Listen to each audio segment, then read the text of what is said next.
student, মই আজি তোমালোকক এনেকুৱা কেইটামান নিয়ম শিকাম যিকেইটা নিয়ম জানিলে তোমালোকে হৰণ অংক অতি সহজতে কৰিব পাৰিবা। এতিয়া এই নিয়ম কেইটা মই ইয়াৰ আগতেও শিকাইছো, কিন্তু মই আজি আকৌ পুনৰ সেই নিয়মকেইটা দেখুৱাই দিম। এই নিয়মকেইটা ভালদৰে মনত ৰাখিবা আৰু এইকেইটা যদি নিয়ম মনত ৰাখিব পাৰা তেতিয়াহ'লে হৰণ অংক কৰোঁতে কোনো অসুবিধা নহয়। যেনে ধৰা আমি 0 পৰা 11 লৈ এই সংখ্যা কেইটাৰে কোনবিলাক সংখ্যা হৰণ যায়, মই সেই নিয়ম কেইটা আজি শিকাম। প্ৰথম আমি চাম 0ৰে কোনবিলাক সংখ্যা হৰণ যায়। 0ৰে কোনো সংখ্যা হৰণ নাযায়। ঠিক তেনেকৈ আমাৰ 1ৰে কোনবিলাক সংখ্যা হৰণ যায়, 1ৰে সকলোবিলাক সংখ্যাকে হৰণ যায়। এতিয়া 2ৰে কোনবিলাক সংখ্যা যাব, 2ৰে সংখ্যাবিলাক হৰণ যাব কোনবিলাক, যেনে 4, 6, 2। এই সংখ্যাটোক 2ৰে হৰণ যায় নে নাযায় আমি চাব লাগিলে এই এককৰ ঘৰৰ অংকটো চাব লাগিব। এককৰ ঘৰৰ অংকটো কি অংক, অৰ্থাৎ যুগ্ম নে অযুগ্ম। যদি এই অংকটো যুগ্ম হয়, যেনে এই এককৰ ঘৰত যদি 0 থাকে, 2 থাকে, 4 থাকে, 6 থাকে, 8 থাকে, এইকেইটা অংক যদি থাকে এককৰ ঘৰত, তেতিয়াহ'লে সেই অংকটো যিমান ডাঙৰেই নহওক কিয় তাক সদায় 2ৰে কি যাব, হৰণ যাব। এতিয়া আমি চাম 3ৰে হৰণ যায় নে, 3ৰে কোনবিলাক সংখ্যা হৰণ যায়, যেনে 4, 6, 2। এই অংকটো, এই সংখ্যাটো 3ৰে হৰণ যায় নে নাযায় আমি চাব লাগিলে ইয়াৰ যিকেইটা অংক আছে এই অংককেইটা যোগ কৰি চাব লাগে। যেনে 4 + 6 + 2 সমান কিমান, 4 × 6 = 10, 10 × 2 কিমান, 12। এই 12 সংখ্যাটো কিহেৰে হৰণ যায়, 3ৰে হৰণ যায়। তেতিয়াহ'লে এই সংখ্যাটো কিহেৰে হৰণ যাব, 3ৰে হৰণ যাব। গতিকে আমি 3ৰে হৰণ যোৱা যিমান ডাঙৰ অংকই নহওক কিয়, ধৰা 1, 9, 6, 2, 5, 8, এই অংকটোক যদি আমি 3ৰে হৰণ যায় নে নাযায় জানিব লাগে, তেতিয়াহ'লে গোটেইকেইটা আমি কি কৰি দিম, যোগ কৰি দিম। গোটেইকেইটা যোগ কৰি দিলোঁ। যোগ কৰি দিলে কিমান হ'ব, 9 × 1 = 10, 10 × 6 = 16, 16 × 2 = 18, 18 × 5 = 23, 23 × 8 = 31, 23 × 8 = 31 পালোঁ। 31ক আমাৰ 3ৰে হৰণ যায় নে নাযায়, গতিকে 31ক 3ৰে নাযায়, তেতিয়াহ'লে এই সংখ্যাটো কিহেৰে নাযায়, 3ৰে হৰণ নাযায়। তাৰপিছত আমি 4ৰে কোনবিলাক সংখ্যা হৰণ যাব, 4ৰে হৰণ যোৱা সংখ্যাবিলাক যেনে 8, 6, 2, 0, 0। এতিয়া এই একক আৰু দশক এই সংখ্যাকেইটাত যদি 0 থাকে তেতিয়াহ'লে 4ৰে হৰণ যায়। নাইবা যদি আমাৰ ইয়াতে এই সংখ্যাটোত যদি আমি 24ও থাকে, ধৰা 2, 4 থাকে, এই একক আৰু দশকৰ এই সংখ্যাকেইটা লগ লাগি যিটো অংককেইটা লগ লাগি যিটো সংখ্যা গঠিত হ'ব, সেই সংখ্যাটোক যদি 4ৰে হৰণ যায় তেতিয়াহ'লে এই সংখ্যাটো কিহেৰে হৰণ যাব, 4ৰে হৰণ যাব। যেনে এতিয়া 24ক কিহেৰে হৰণ যায়, 4ৰে হৰণ যায়। তেতিয়াহ'লে এই সংখ্যাটোকো কিহেৰে হৰণ যাব, 4ৰে হৰণ যাব। গতিকে আমি 4ৰে হৰণ যোৱা নিয়ম পালোঁ। এইবাৰ আমি 5ৰে কোনবিলাক সংখ্যা হৰণ যাব, যেনে মই এইটোকে লৈছোঁ। এইটোত যদি আমাৰ 8, 6, 2, 4, 5 থাকে, বা 8, 6, 2, 4, 0 থাকে, অৰ্থাৎ এককৰ ঘৰত 5 থাকিব লাগিব নাইবা 0 থাকিব লাগিব। 5 বা 0 যদি থাকে তেতিয়াহ'লে সেই সংখ্যাটো কিহেৰে হৰণ যাব, 5ৰে হৰণ যাব। এতিয়া 6ৰে কোনবিলাক সংখ্যা হৰণ যাব, 6ৰে হৰণ যোৱা সংখ্যাবিলাক পাব লাগিলে ধৰা আমাৰ 4, 6, 2 এই সংখ্যাটোক আমাৰ 2ৰে হৰণ যায় নে নাযায়। আমি ইতিমধ্যে জানিছোঁ যুগ্ম যদি এককৰ ঘৰত থাকে তেতিয়াহ'লে 2ৰে হৰণ যায়। আৰু 3ৰে হৰণ যায় নে নাযায়, 4 + 6, 6 × 4 = 10, 2 = 12, 12ক 3ৰে হৰণ যায়। তেতিয়াহ'লে এই সংখ্যাটোক 2ৰেও হৰণ যায়, 3ৰেও হৰণ যায়। অৰ্থাৎ যিবিলাক সংখ্যা 2 আৰু 3 দুয়োটাৰে হৰণ যায় সেইবিলাক সংখ্যা কিহেৰে হৰণ যাব, 6ৰে হৰণ যাব। এতিয়া 7ৰে হৰণ যোৱা সংখ্যা কোনবিলাক, আমি 7ৰে হৰণ যোৱা সংখ্যা পাব লাগিলে ধৰা 1, 4, 6 এই সংখ্যাটো 7ৰে হৰণ যায় নে নাযায় আমি কেনেকৈ জানিম। এই অংকটো এককৰ ঘৰৰ অংকটোক 2ৰে পূৰণ কৰি দিয়া। অৰ্থাৎ 6 দুগুণ কিমান হ'ল 12 এই 14ৰ পৰা কি কৰি দিয়া 12টো বিয়োগ কৰি দিয়া 4ৰ পৰা 2 গ'লে কিমান 2 2 7ৰে হৰণ যায় নে 2 7ৰে হৰণ নাযায় তেতিয়ালে 146 কিৰে হৰণ নাযায় 7ৰে হৰণ নাযায় এই ধৰা এটো ধৰা আমি সলাই দিলো ধৰা 182 এই অঙ্কটো এই সংখ্যাটো 7ৰে হৰণ যাব নাযায় আমি চাব লাগিলে এই এককৰ ঘৰৰ অঙ্কটো কি আছে 2 2 ৰে কি কৰি দিয়া পূৰণ কৰি দিয়া 2 দুগুণ কিমান হ'ল 4 ইফালৰ বাকিখিনি কি আছে 18 আছে এই 18ৰ পৰা কি কৰি দিম আমি 4টো বিয়োগ কৰি দিম 8ৰ পৰা 4 গ'লে কিমান 4 1 14 কিৰে হৰণ যায় 7ৰে হৰণ যায় তেতিয়ালে এই সংখ্যাটো কিৰে হৰণ যাব 7ৰে হৰণ যাব অৰ্থাৎ 7ৰে হৰণ যোৱা নিয়মটো জানিব হলে কি কৰিব লাগিব এককৰ ঘৰৰ অঙ্কটো কি আছে আমাৰ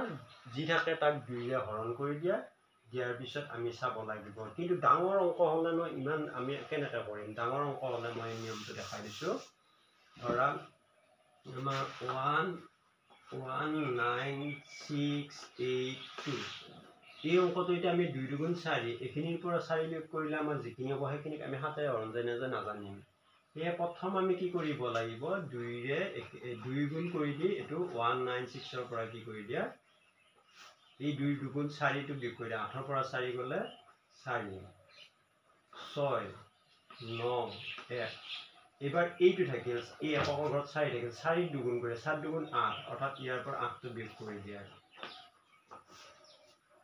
5 ৰ পৰা 8 না যায় ইয়াৰ পৰা 16 ৰ পৰা 8 গলে 8 ইয়াতে থাকিল 8 আৰু ইয়াতে থাকিল 1 এইটো এটা আমি 7ৰে যায় না যায় আমি গম না পাম সেই কাৰণে এইটো কি কৰি দিয়া আকৌ দুগুণ 8 দুগুণ কিমান 16 8ৰ পৰা 6 গলে কিমান 2 গতে 2 7ৰে হৰণ না যায় তেতিয়া হলে এই সংখ্যাটো কিৰে হৰণ না যায় 7ৰে হৰণ না যায় এনেকৈ আমি কি কৰিব লাগে সিস্টেমেটিক এনেকৈ যাই থাকিব লাগে গৈ থাকিলে যদি লাষ্টত আমি 7ৰে হৰণ যোৱা সংখ্যা পাই যাওঁ তেতিয়া সেই সংখ্যাটো 7ৰে হৰণ যাব এবাৰ আহিব আমি 8ৰে কোনবিলা সংখ্যা হৰণ যায় 8ৰে হৰণ যোৱা সংখ্যা ধৰ 614000 এই একক দশক শতকত যদি আমাৰ কি থাকে তিনিটা শূন্য থাকে তেতিয়া হলে সেই সংখ্যাটো 8ৰে হৰণ যাব নাইবা একক দশক শতকত আৰু যেনে 614648 ধৰা এইটো আছে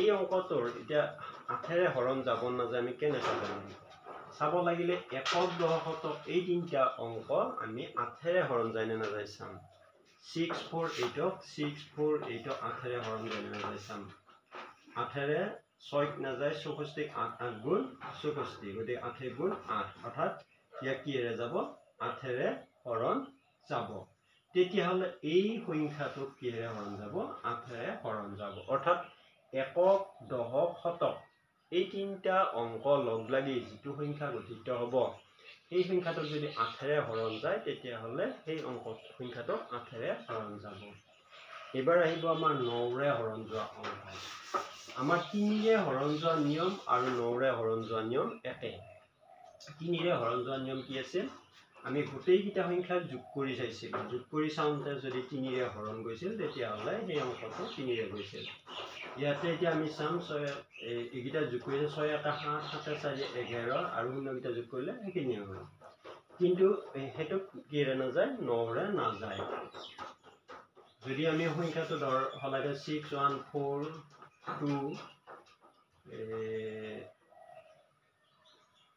3 এটা এইগিটা অঙ্ক চোৱা 6 1 7 7 4 কিমান 11 11 2 13 13 3 16 16 কিৰে না যায় 9ৰে না যায় যদি আমাৰ আৰু এটা 2 থাকিল তেতিয়া হলে এই অঙ্ককেইটা যোগ কৰিলে কি হ'ব 6 যোগ 1 যোগ 4 যোগ 2 যোগ 3 যোগ 2 6 1 7 7 4 11 11 2 13 13 3 16 16 2 18 গতি ইয়াৰ যোগফলটো কিমান পালো 18 18ক 9ৰে হৰণ যায় তেতিয়া এই সংখ্যাটো 9ৰে কি যাব হৰণ যাব গতিকে আমি 9 লৈ জানিলে এবাৰ আমি 10ৰে কোনবিলা সংখ্যা হৰণ যাব 10ৰে ধৰা এই সংখ্যাটো আছে ইয়াতে এটা যদি ইয়াত এককৰ ঘৰত যদি শূন্য থাকে তেতিয়াহ'লে সেই সংখ্যাটোক 10ৰে হৰণ যাব। গতিকে ই যিমান ডাঙৰ সংখ্যাই নহওক এককৰ ঘৰত যদি শূন্য থাকে ইয়াক কিহেৰে যাব? 10ৰে হৰণ যাব।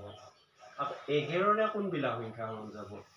অযুগ্ম সংখ্যাৰ যোগফল আৰু যুগ্ম সংখ্যাৰ যোগফলত যদি বিয়োগ কৰোঁ, বিয়োগ কৰিলে যদি 11ৰে হৰণ যোৱা সংখ্যা পাওঁ তেতিয়াহ'লে সেইটো 11ৰে যাব। যেনে এইটো যোগ এইটো, ঠিক তেনেকৈ এইটো যোগ এইটো, অৰ্থাৎ 6 যোগ 4 যোগ 3, 6 4 10, 10 3 13 পালোঁ। আৰু 1 যোগ 2 যোগ 2, 1 2 2 3 3 2 5, 5 পালোঁ। 13ৰ পৰা 5 গ'লে কিমান? 8। গতিকে 8ক 11ৰে হৰণ নাযায়। তেতিয়াহ'লে এই সংখ্যাটো কিহেৰে নাযায়? 11ৰে হৰণ নাযায়। গতিকে আমি কি কৰিব লাগিব? যদি আমি কি কৰোঁ, ধৰা এইটো সংখ্যাই চালোঁ, এইটো সংখ্যাক জানি নাযায় আমি চাম।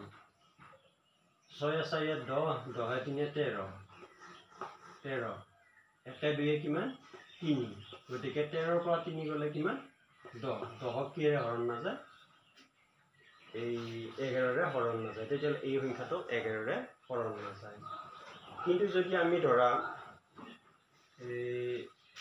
এইটো ধৰা 4 দিলোঁ, ধৰা 4 দিলোঁ, 4 দিলে কিমান হ'ব? 6 4 10, 10 4 14, এইটো কিমান হ'ব? 14 হ'ব। তাৰপিছত 1 2 3, 3 হ'ল। 14ৰ পৰা 3 গ'লে কিমান হ'ল? 11। গতিকে 11ক কিহেৰে হৰণ যায়? 11ৰে হৰণ যায়। তেতিয়াহ'লে এই সংখ্যাটো কিহেৰে হৰণ যাব? 11ৰে হৰণ যাব। এনেকৈ আমি কি কৰিছোঁ, বিভিন্ন এই নিয়মকেইটা যদি আমি মনত ৰাখিব পাৰোঁ তেতিয়াহ'লে আমাৰ হৰণ কৰোঁতে কাক কিহেৰে হৰণ যায় আমি অতি সহজতে কি কৰিব পাৰিম? নিৰ্ণয় কৰিব পাৰিম। গতিকে তোমালোকে এই নিয়মকেইটা ভালদৰে চাবা। যদি ভাল পাইছা যদি তোমালোকৰ কেছে এই অংককেইটাৰ দ্বাৰা উপকৃত হ'ব পাৰা তেতিয়াহ'লে চেনেলটো ছাবস্ক্ৰাইব কৰিব বুলি আশা ৰাখি মই ইমানতে কি কৰিছোঁ, সামৰণি মাৰিছোঁ। ধন্যবাদ। ক্লাছটো ইমানতে সামৰণি মাৰিলোঁ। যদি তোমালোকে কিবা বুজি পোৱা নাই তেতিয়াহ'লে কমেণ্ট বক্সত জনাবা, মই আকৌ শিকাবলৈ চেষ্টা কৰিম। লগতে যদি চেনেলটোত নতুনকৈ আহিছা তেতিয়াহ'লে ছাবস্ক্ৰাইব কৰি দিয়া। মই দিয়া নতুন নতুন ভিডিঅ'বিলাক তোমালোকে যাতে সোনকালে পাব পাৰা। এইখিনিতে মই সামৰণি মাৰিছোঁ। ধন্যবাদ।